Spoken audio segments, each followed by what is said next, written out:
آج جیسا کہ آپ نے سماعت فرمایا کہ ہماری تقریر کا موضوع ہے سیرت ائمہ اربعہ رحمہم اللہ۔ آج کی یہ بزم انہی کے سیرت کے تذکرے کے تعلق سے منعقد کی گئی ہے اور سجائی گئی ہے۔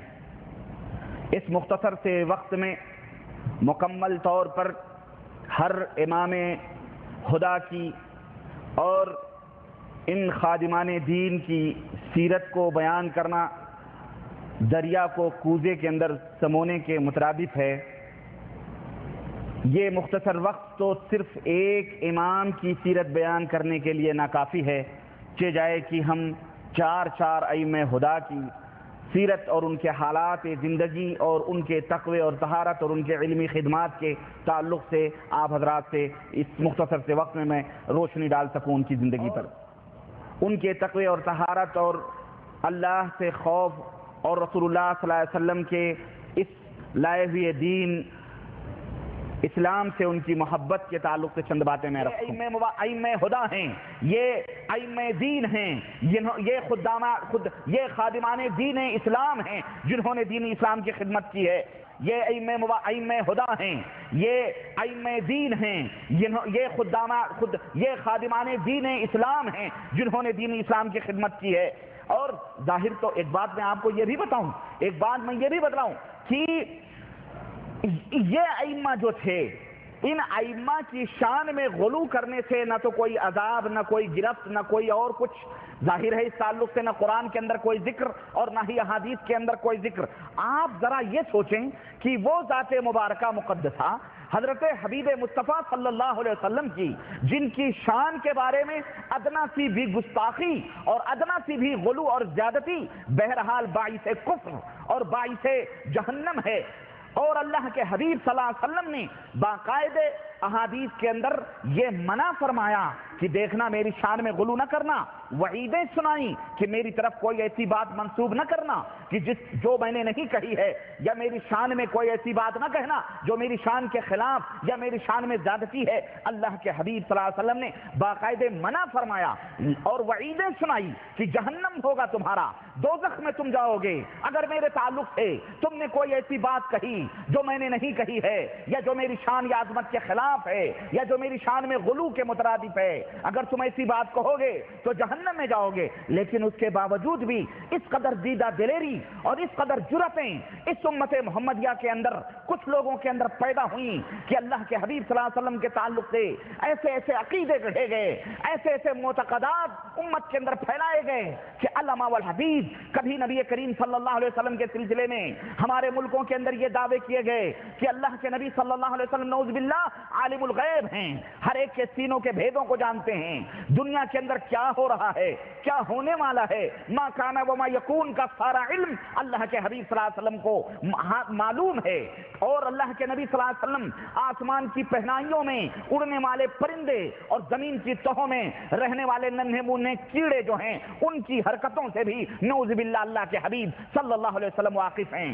کسی نے یہ عقیدہ بتلایا، کچھ دیدہ دلیروں نے، کچھ بد مذہبوں نے یہاں تک عقیدے بیان کیے کہ محمد الرسول اللہ صلی اللہ علیہ وسلم کی ازواج مطہرات، آپ کی بیویاں آپ کے قبر اطہر میں پیش کی جاتی ہیں اور آپ ان سے ہم بستری فرماتے ہیں، استغفر اللہ، شباشیاں فرماتے ہیں۔ اس طرح کی بدعقیدیاں علامہ والحدیث اور وہ توحید کے دعوے دار ہم نے بہت سارے لوگوں کو دیکھے جنہوں نے توحید و سنت کے ڈنکے چہار داغ عالم میں بجائے ہوئے ہیں، لیکن نعوذ باللہ ان کی کتابیں، ان کے عقیدے جب ہم پڑھتے ہیں، انہوں نے اپنی کتابوں میں کسی نے یہاں پر اللہ، اور جبکہ اللہ کے نبی نے سختی کے ساتھ روکا تھا کہ من کذب علی متعمدا فلیتبوأ مقعدہ من النار، میری امت کے لوگوں میرے تعلق سے اگر تم نے ایسی کوئی بات کہی جو میں نے نہیں کہی ہے، میری طرف منسوب کی کوئی ایسی چیز جس کا تعلق مجھ سے نہیں ہے، تو اس کا ٹھکانہ جہنم ہے۔ اور اس حدیث پاک کی روشنی میں یہ تمام عقیدے رکھنے والے، یہ تمام معتقدات باطلہ کے قائلین اور یہ تمام اپنی کتابوں میں باطل عقیدے پھیلانے والے امت کے اندر یہ جرسوں میں اس حدیث پاک کی روشنی میں اپنا حشر اور اپنا نشر ڈھونڈ لیں اور اپنا انجام بھی دیکھ لیں۔ میرے عزیز دوستوں اور بھائیوں، یہ تو محمد الرسول اللہ صلی اللہ علیہ وسلم کے تعلق سے عقائد تھے جن کے بارے میں تو وعیدیں جہنم کی نازل ہوئی ہیں، لیکن ائمہ کرام رحمہم اللہ وہ تو معاملہ یہ ہے کہ آزاد چھٹے ہوئے ہیں، اب جو بھی کہنا چاہو کہو، اور اس طرح سے لوگ انتظار میں تھے۔ یہاں نہ کوئی بندش ہے، نہ کوئی رکاوٹ ہے، نہ عذاب کی وعیدیں ہیں، جس کے منہ میں جو آیا انہوں نے بکنا، سمجھ میں کچھ نہیں آتا کہ چھیڑوں داستاں کیسے، رلاؤں تو بغاوت ہے، ہنساؤں تو بغاوت ہے۔ ائمہ رحمہم اللہ کا جو مقام ہے، ان کا جو مرتبہ ہے، آئیے میں آپ کی خدمت میں عرض کرتا ہوں، اور خود آئینہ میں دکھاتا ہوں انشاءاللہ تبارک تعالیٰ ان ائمہ کا، اور آئینہ خود درپن جھوٹ نہیں بولتا، بلکہ آئینہ خود سچ بتاتا ہے، جو جہاں ہے اس کی حقیقتیں وہ آئینہ ظاہر کرتا ہے۔ اور ایک بات میں آپ کو اور بتاؤں کہ اپنے اپنے اماموں کی فضائل اگر اور ان کے مناقب کی بات ہوتی تو ہوتی، اس کے اندر کذب اور جھوٹ اور دجل اس قدر ملائی گئی ہے اور اس قدر اس کی ملاوٹ کی گئی ہے کہ علامہ والحفیظ میرے عزیز۔ اور ایک بات اور بتاؤں، اپنے اپنے اماموں کو برتر ثابت کرنے کے لیے چلو اگر کوئی کچھ کہہ سکتا تھا اپنے اپنے امام کے تعلق سے تو چلو کوئی بات نہیں، اپنے اپنے اماموں کی تعریف کر دو، کوئی بات نہیں۔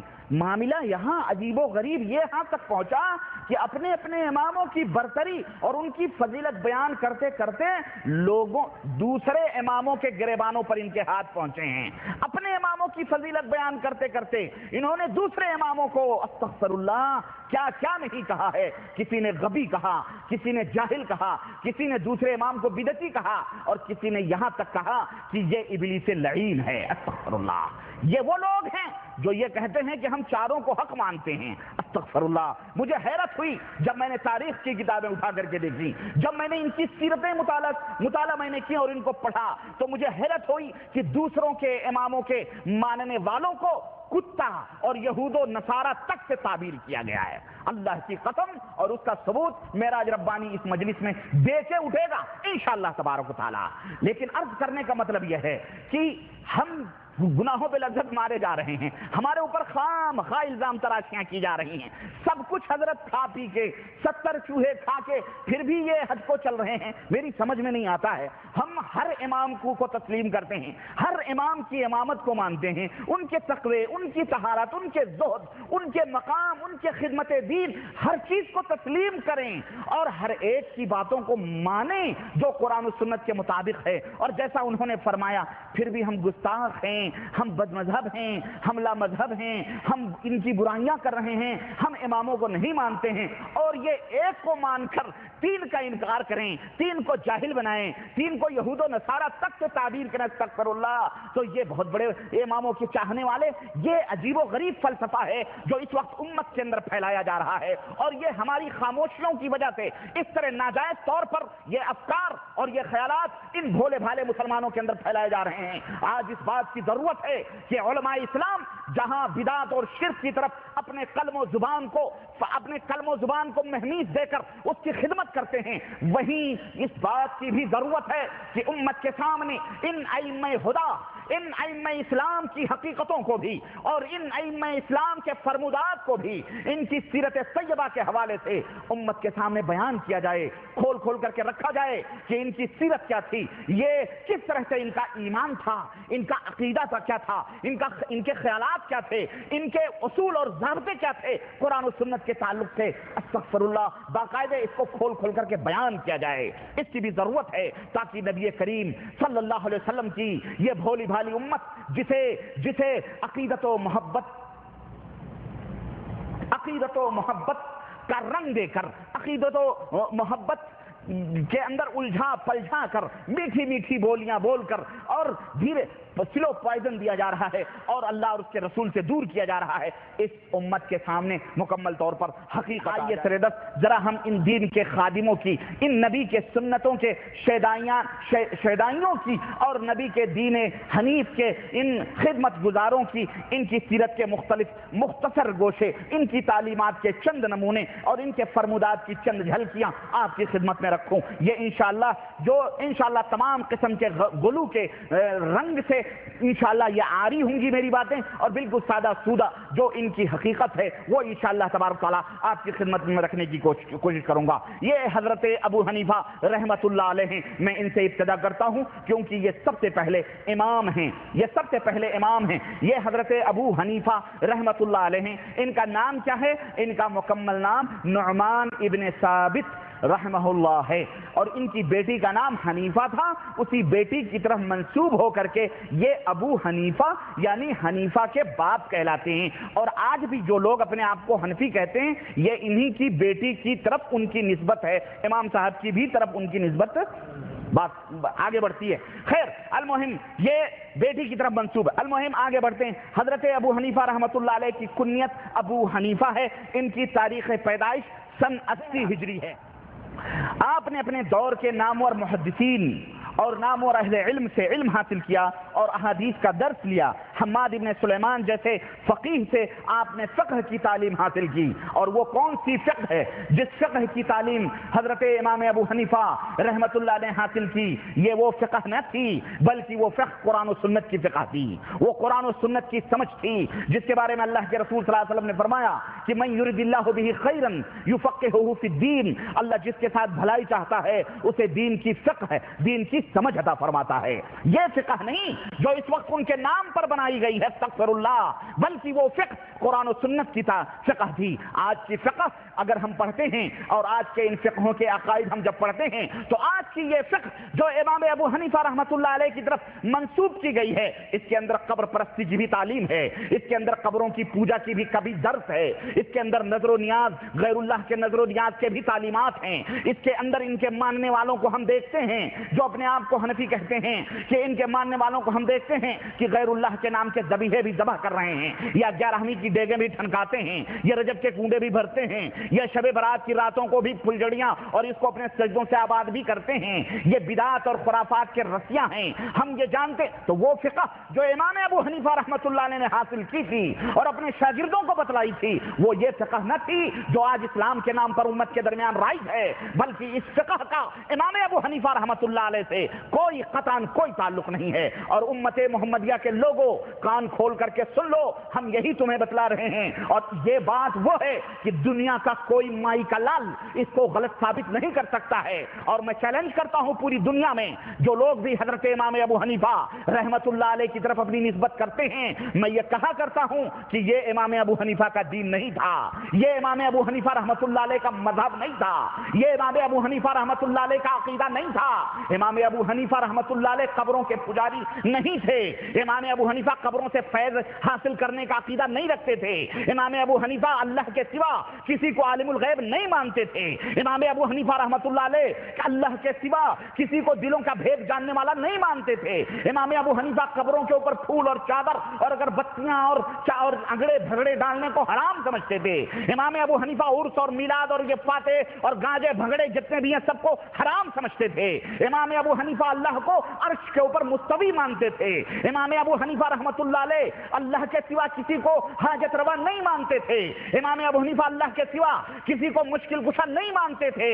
لیکن افسوس آج کس طرح سے فراڈ کیا گیا اور آج کس طرح سے دجل پھیلایا گیا اور کس طرح مکاریوں کے جال ڈالے گئے کہ نام لیا گیا اس مقدس ہستی حضرت جلیل القدر محدث حضرت امام ابو حنیفہ رحمۃ اللہ علیہ کا, اور نام لے لے کر کے کس طرح بدعقیدیاں امت کے اندر پھیلائی گئیں. مسلمانوں ہم تم سے انصاف چاہتے ہیں, ہم تم سے انصاف چاہتے ہیں کہ یہ امام ابو حنیفہ رحمۃ اللہ علیہ کی جو سیرت آج ہمارے سامنے بیان کی جا رہی ہے اور جو نقشہ بیان کیا جا رہا ہے اور ان کا نام لے کر کے جو بدعقیدیاں پھیلائی جا رہی ہیں, میں تو کہتا ہوں ان بدعقیدیوں کی مثال بالکل انہی رافضی شیعوں کی طرح ہے جو حضرت علی کی طرف اپنی نسبت کرتے ہیں, حضرت علی سے محبت کا دعویٰ کرتے ہیں, حضرت علی سے اپنا رشتہ جوڑتے ہیں. لیکن میں یہ کہا کرتا ہوں کہ جب حضرت علی, اس میں کوئی شک نہیں